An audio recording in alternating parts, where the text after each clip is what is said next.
আসন্ন ত্রয়োদশ জাতীয় সংসদ নির্বাচনে ভোটারদের ভোট কেন্দ্রে আনতে কোনো ধরনের যানবাহনের সুবিধা দিতে পারবেন না প্রার্থীরা। কোনো প্রার্থী ভোটারদের এ ধরনের সুবিধা দিলে তার বিরুদ্ধে শাস্তিমূলক ব্যবস্থা নিতে রিটার্নিং কর্মকর্তাদের নির্দেশ দিয়েছে নির্বাচন কমিশন। মঙ্গলবার ইসির উপসচিব মোহাম্মদ মনির হোসেনের সই করা এ সংক্রান্ত এক পরিপত্র জারি করেছে ইসি।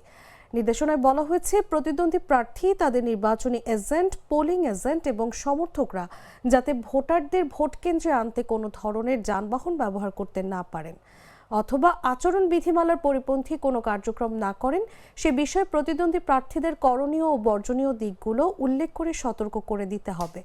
অন্যথায় আচরণ বিধিমালা ভঙ্গের দায়ে প্রয়োজনীয় ব্যবস্থা নেওয়া হবে বলে উল্লেখ করা হয়েছে নির্দেশনায়। ব্যালটের সাথে গণনার সাথে সময়সীমা কত আমি